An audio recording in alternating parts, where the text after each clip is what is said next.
in.pencil podcast season 2 is filmed in front of a pre-recorded studio audience. Viewer discretion is advised. So I'm going to talk this entire season with my fingers on my nose.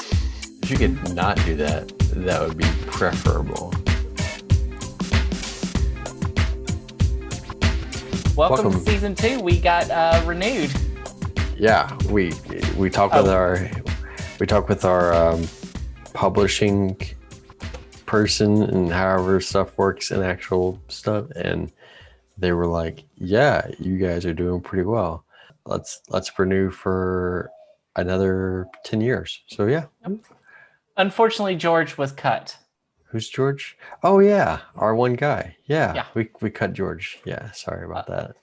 Well, he wasn't exactly cut. He was actually traded to a better podcast. I'm not aware of a better podcast. There are about 6 million of them. Oh, well.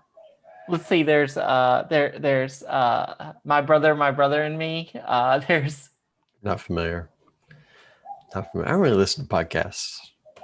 I don't even know what we're doing here. Podcast.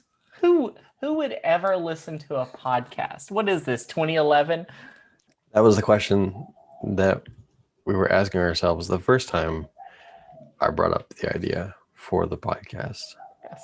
Back in 2012, potentially. Yeah. We're actually doing pretty good though. We have some episodes are more successful than others. Let me pull up our stats real quick. We hit those metrics, don't we? We got some decent metrics for being as small of a podcast as we are. Wait till we start talking about our beef with our fights, not actual beef. What fights?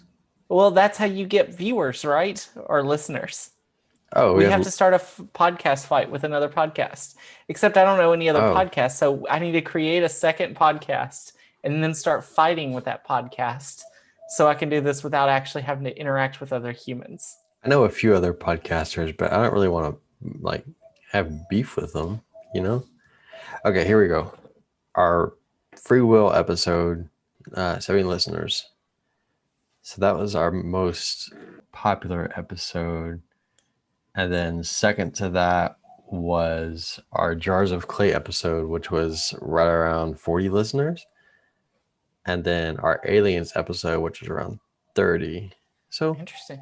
And then our Cryptid, our latest one, the season finale of the unintentional season finale of season 1 was right around 30. So yeah. Unintentional season finale because life got busy. Well, yeah, and we were focusing a lot on the YouTube stuff. That's true. If you have not checked out our YouTube, we have a lot of stuff on YouTube. And speaking of free will, because 70 of you loved the podcast on free will, you should go check out our Stanley Parable playlist on YouTube. We've already done 3 episodes. I think we're doing 1, maybe 2 more. Yeah. Eventually. Yeah, we're not getting around to that now, but that still gives you 3 episodes that are already up there. But we're trying to find a baby. We have yet to find the baby. Right. I did read online that the baby was a 4-hour evolution of preventing it from going into a fire or something. Yes, and there are ways to change, apparently, to speed up the time. There are ways to make the time go 4 times as, or 20 times as fast. Okay, so we're going to need to do that because I don't have 4 hours to spend playing with a baby, honestly. I don't have 4 hours to spend playing with a baby in real life, much less in a video game. And playing 4 hours with a baby in real life is a lot more fun than trying to keep a baby from going into a fire in a video game. Because trying to keep a baby going into a fire in a video game is, it's just pressing buttons. Yep. Whereas in real life, it's a baby pressing your buttons. Right. Yeah, I wouldn't. That's not my experience to have ever. Yeah, good. So let's talk about season 2, shall we? Yeah. So we left on a cliffhanger. Or we just left. Honestly, Let's be honest here. But it's fine. Yeah.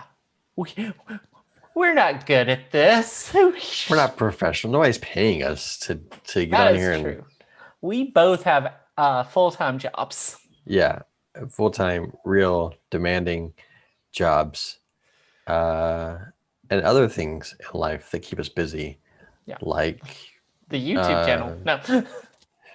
like I don't know. I actually have nothing else that keeps me busy.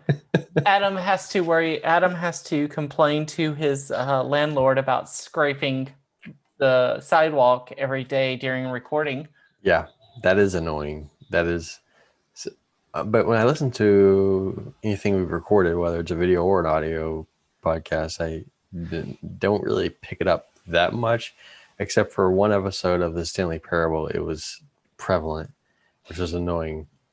So for that, we've shifted our times for recording, I think, to be Sunday mornings at 7 a.m.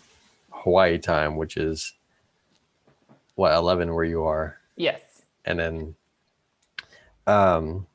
yeah, we do this for y'all.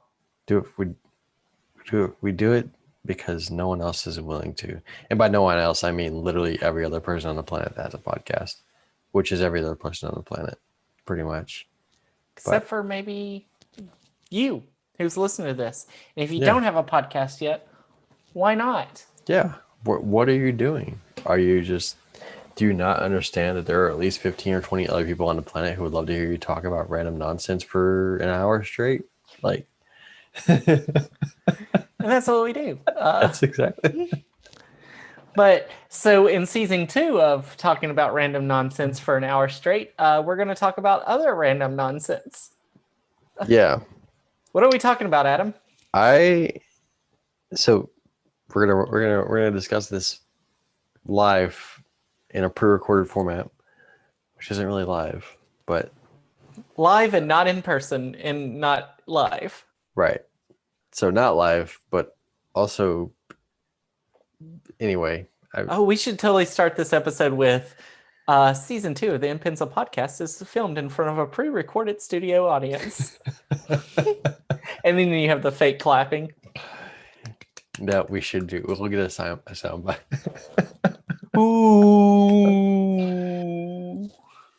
So we've already touched a little bit on like mental health from like a pop culture perspective, like using certain things, venues as outlets for, for escapism, for getting away from the real world. What are you doing? I'm using Post-it notes as a fan. Oh, now you could have an actual fan that you could use as a fan. You mean like one of these? Yep. That makes noise. But anyway, so we've talked about mental health a bit from a cultural sort of escapism perspective, where video games or music or what else? I don't even know what we've talked about. But we talked about sports. Yeah. We talked about, I don't remember. We talked about a lot of things, and everything. We've talked about a lot of different escapisms to help with mental health. But what I am thinking is for season 2, possibly going into specific things or specific themes about mental health, either pulling them in from like taking a look at certain video game characters, just as an example, or movie characters or TV show characters, and like extracting their mental health issues and relating to them in some way. Does that make sense? Yeah.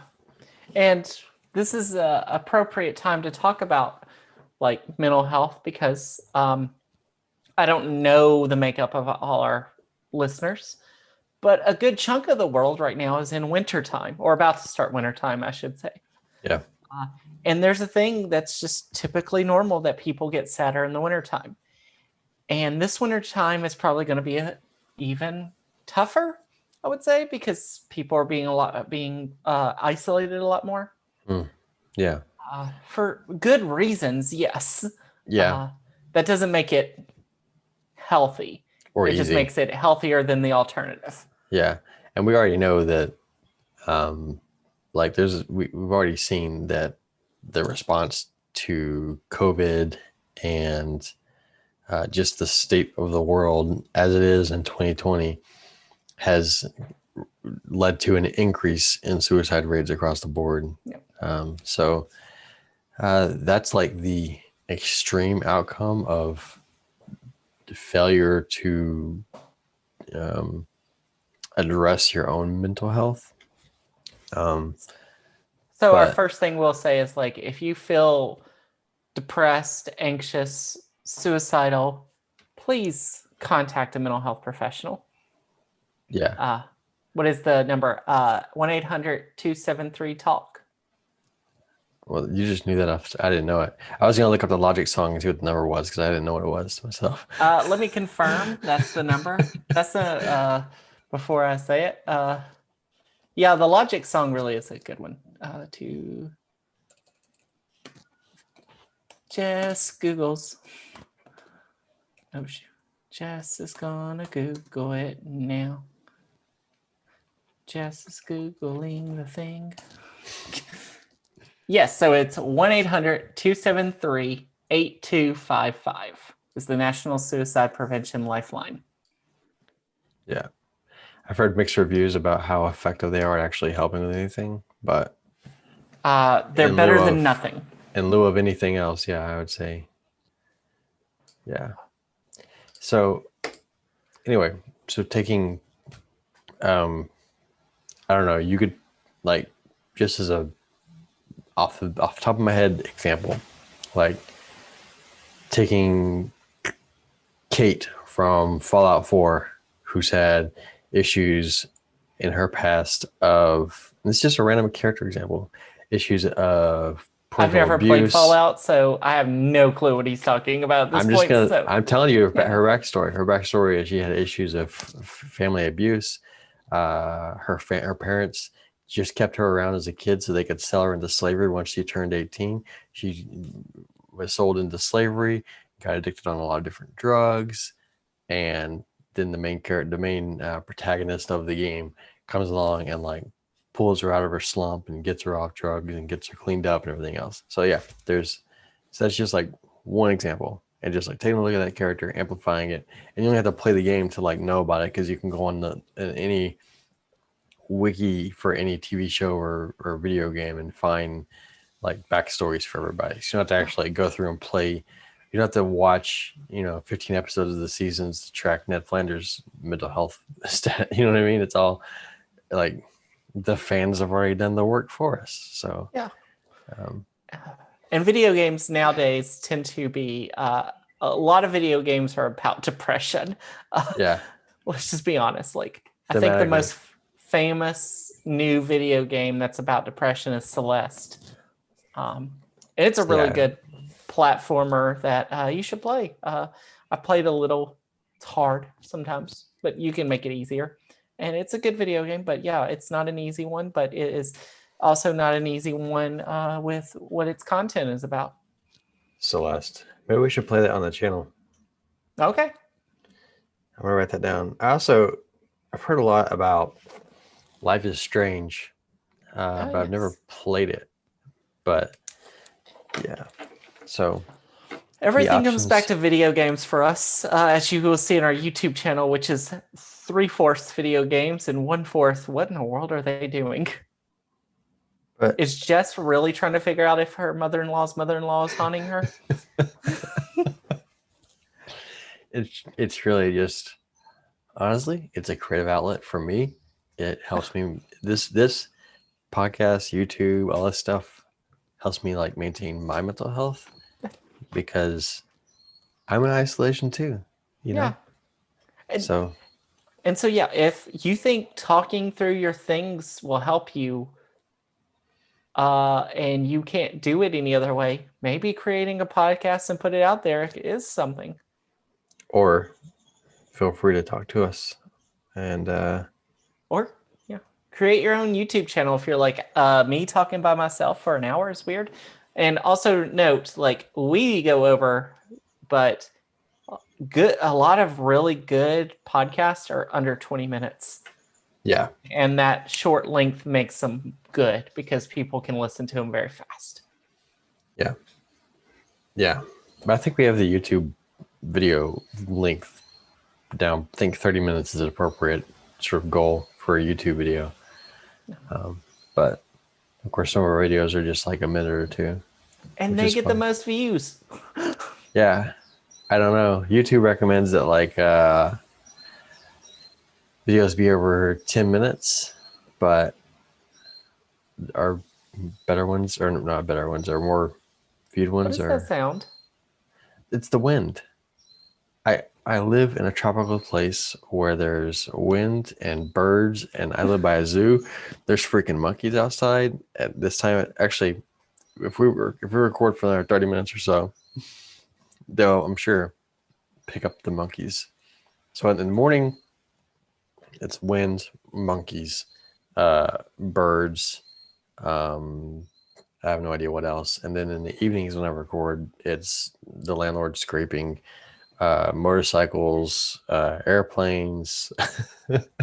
I can't get into a audio safe zone like ever, like not here. But moves are coming. I will not be in Hawaii forever, nor will I be in this apartment forever.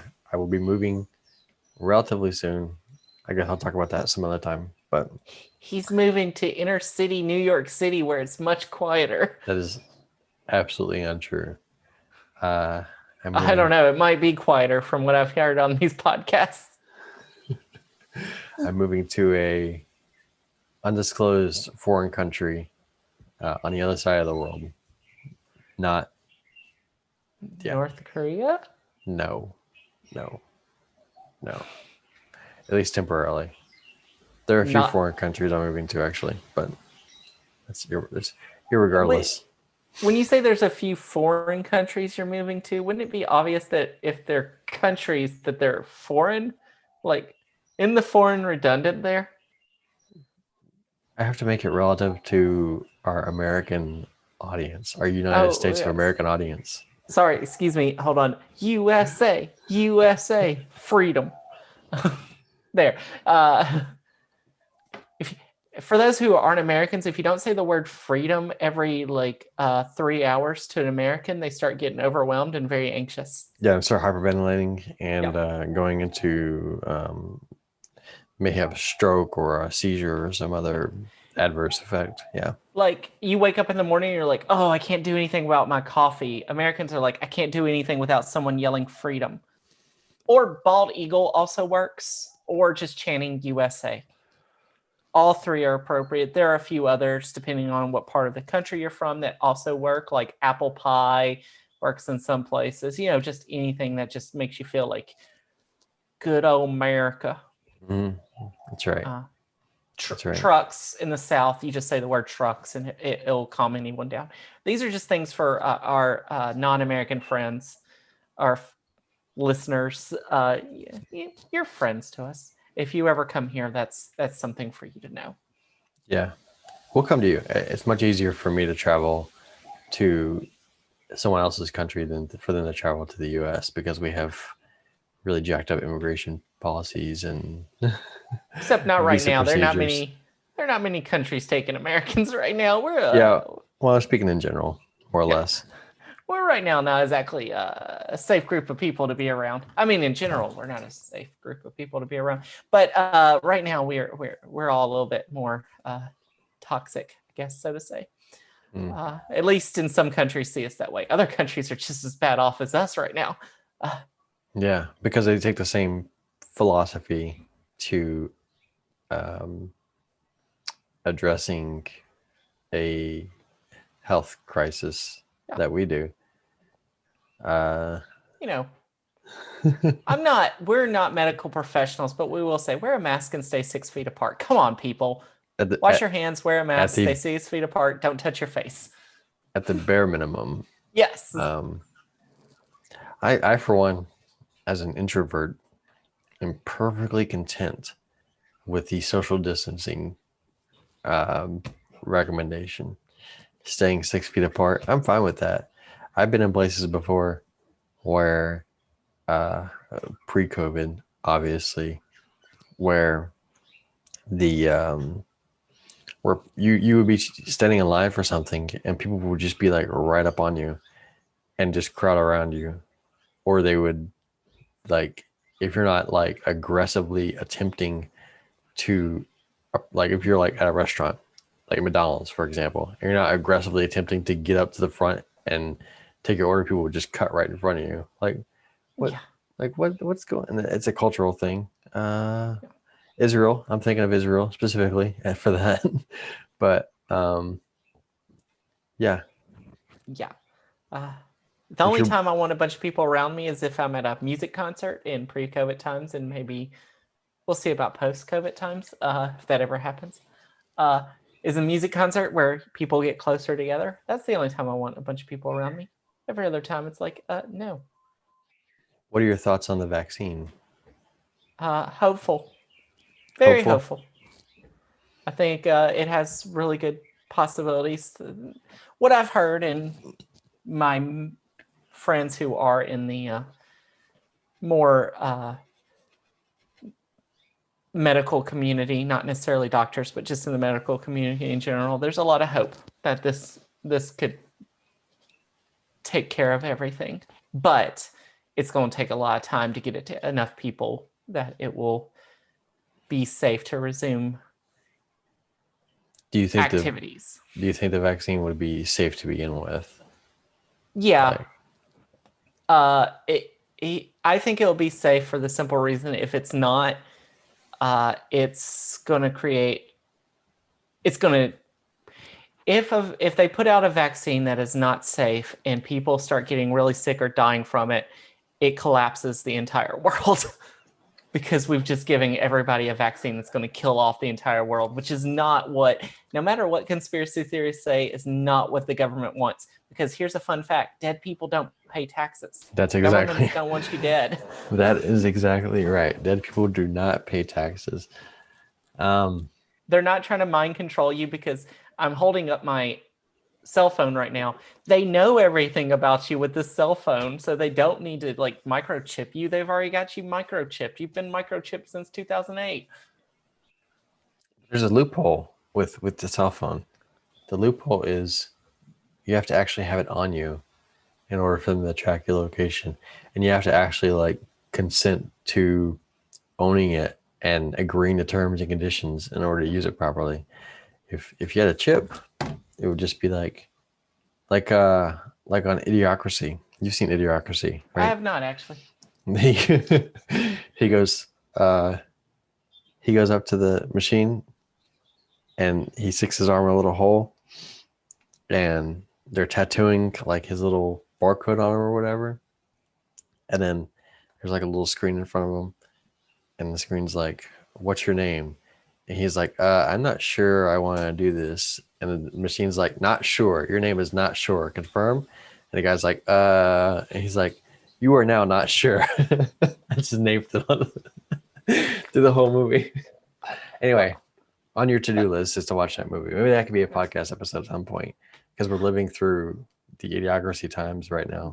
We could do a Discord where we watch shit and talk through it. Like a I don't know what they call it. Yeah, something like that.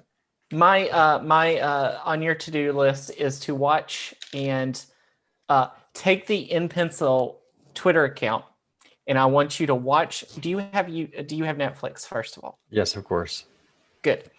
If you've never seen it, I want you to live tweet you watching the Christmas Chronicles. The Christmas Chronicles. The Christmas Chronicles. I'm gonna write that down. Yes. Is it Christmassy? Yes, it's Netflix Christmas movie from last year that they created, and I watched it last year, and it is so bonkers. I need you to watch it and live tweet it. Live tweet it. Yes, preferably after Thanksgiving to get that good SEO. Oh yeah, SEO. All right. So that will So- be a future thing. Maybe even you could even do it podcast form where you talk as you watch the movie and you just give like little tidbits of what you have to say. Like we should just watch it like and do a somehow commentary. together and comment over it. Yeah, we should do that. Just like we did with the Stanley Parable, we should just do it something like that. That's true. I think they have like Netflix has the ability to watch a movie at the same time. Yeah. Oh, there's one more game that I definitely want to play. It's called Superliminal. It's on my Steam right now. It's similar to the Stanley Parable, but instead of it having a narrator tell you what to do, it's like puzzle games that distort your perspective of reality in some way. I really thought about getting that game. It's out on most consoles, so but I never did. But I know it's on like PlayStation, Xbox, and Nintendo. Well, don't play it until after we do it on the the thing, and of course on PC. Yeah, but probably on Mac too. I don't know. So yeah, that's like I think a loose vision for me for what season 2 would be. Something to do with mental health, relating to things that we enjoy, and then, just sprinkle in some more music talk. We could even talk about mental health issues in music, because musicians are notorious for having mental health issues. So we could totally get into that topic if we wanted to. So we'll see it. We'll probably have like 90s R&B or 90s alt rock and mental health. It could just be a discussion of Gin Blossom songs. Oh my God. Because that, if you don't know the story about the Gin Blossoms, especially what was that album? That famous, their first album, I can't remember. If you don't know that story, it is really sad, and it involves a lot of unfortunate problems with mental health. I actually don't know that story, so maybe that's something you could put together and we could discuss. What is that name? The album's the one with Hey Jealousy, Found Out About You, Allison Road, whatever that album is. Newfound Jealousies or something like that. I don't remember. New Miserable Experience. Close enough. That's actually it from 1992. That's one of their albums. Oh no, I was talking about my Newfound Jealousies. Close enough to New Miserable Experiences. Yeah, I have that album. It's a great album. Really, but, it is. I think Donnie bought it at McKay's in Nashville for like $1, and then I have all of his CDs now, so I have it in my storage unit, but not available. But it is on Spotify. Yeah. So yeah, there's always Spotify. We could talk about a lot of music, TV shows, movies, video games, books. Oh my goodness, are they all? Mental health is involved in all of that, and just seasons. That was one of the things I suggested to Adam, as we talk about how seasons change our mental health, and they do. Like fall time is a very nostalgic time, I feel like, for a lot of people that I've talked to. I've not like gone and done research on this, but I'm just talking about the people, and they're like, yeah, it brings you back memories of fall time. Yeah. And winter time is very cold and dark, literally cold and dark. And it just brings sadness and depression a lot more, especially after the holidays, because, we forget, like, winter time starts December 22nd. That's the official start of winter. And then 3 days later, you have Christmas. And then after Christmas, you have New Year's. And after New Year's, you just have cold. And here in Tennessee at time, you don't get really cold weather and snowy weather until January and February. Right. It doesn't snow on Christmas time. It never has, really. It has sometimes, but it rarely snows in Christmas time. So all that cold, really cold weather, like it's 50s on Christmas time most years. But when it hits like the 20s, it's not until afterwards. And so you don't have anything to look forward to. Snow is just snow. Cold weather is just cold weather. It's not like, hey, this gets me in the Christmas spirit. No, it's just disgusting. And you have to deal with it. And then spring brings back like hope. Yeah. I could see that. which is perfect for like Christian traditions where you have Easter right at the start of spring. The hope is reborn. And then summertime also has like, I think, a nostalgic feel of like what summers were like in the past and hanging out with people and all that community. And of course, trying to figure out what is the song of the summer. Because every summer has a song. I remember the first summer that like I really paid attention to it being summer was 1998, and the song of the summer was "The Boy Is Mine" by Monica or Brandy and Monica.